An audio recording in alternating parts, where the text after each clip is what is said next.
There's a moment that happens to almost every American around the age of 40. You're standing in the kitchen, maybe pouring a cup of coffee, and a thought hits you out of nowhere. Wait, I'm 40. When exactly was I supposed to start getting serious about retirement? And then, almost immediately, a second thought arrives to comfort you. I still have 25 years. That's plenty of time.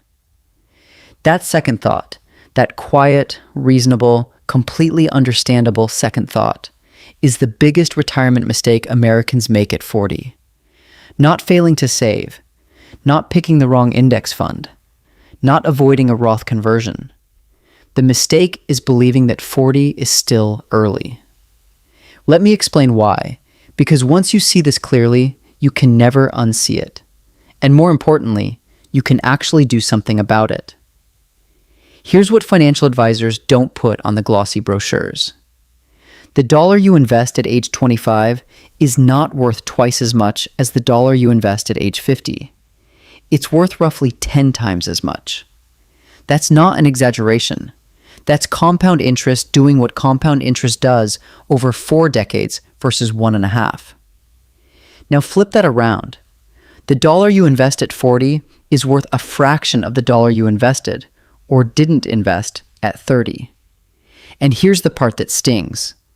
Most Americans at 40 are not behind because they made bad investments.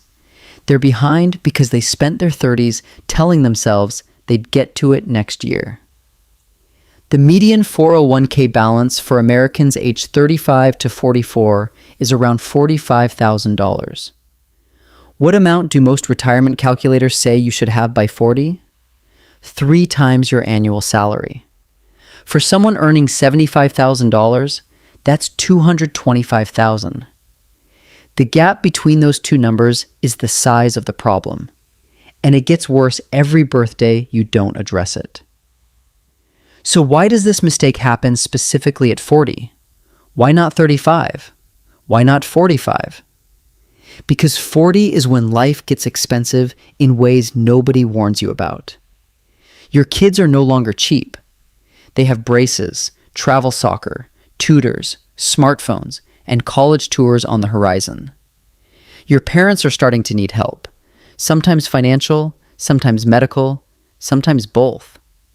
Your house, the one you bought in your 30s, suddenly needs a new roof, a new HVAC system, and probably a new water heater, all in the same year. And on top of all that, you're hitting your peak earning years, which sounds wonderful until you realize your peak spending years arrived at the same time. So when you sit down to look at your retirement accounts and the number isn't what you hoped, the easiest thing in the world is to say, I'll catch up later, when the kids are out of the house, when the mortgage is paid down, when I get that promotion. That later is the trap. Because every later you tell yourself in your 40s is $1 at retirement that's worth maybe 40 cents instead of $4. Now let me get really specific, because vague advice is worthless. The biggest retirement mistake Americans make at 40 isn't a single decision. It's a pattern. And the pattern looks like this: prioritizing the visible, urgent financial obligations of today over the invisible, non-urgent obligation to your 65-year-old self. You pay the mortgage because the bank will call. You pay for the kids' activities because they're standing in front of you. You pay for the car repair because the car has to run tomorrow. You pay down the credit card because the interest rate makes you anxious. But the 401k, the IRA, the retirement contribution, that's just a number on a screen. It doesn't call. It doesn't stand in front of you. It doesn't break down on the highway.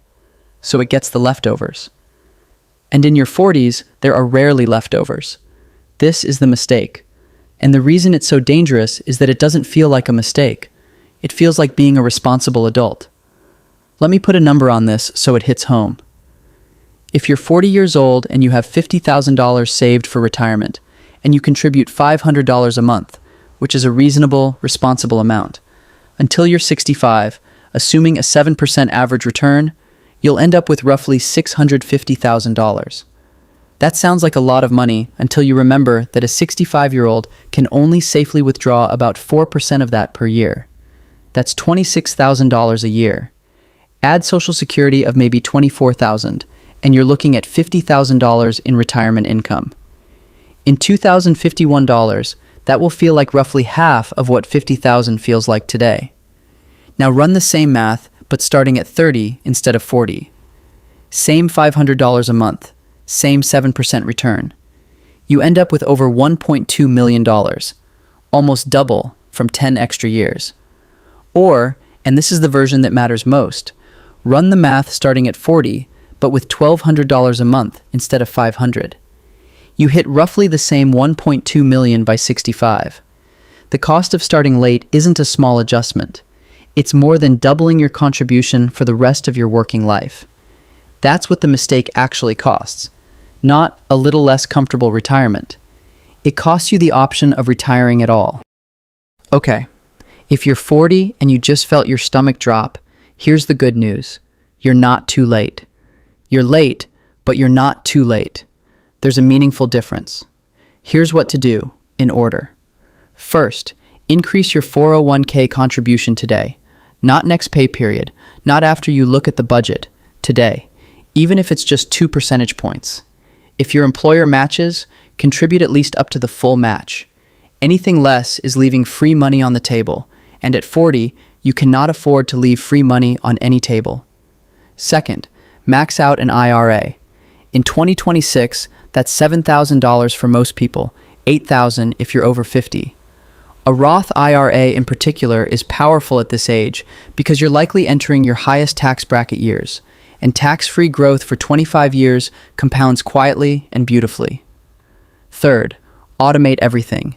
The money has to leave your checking account before you see it.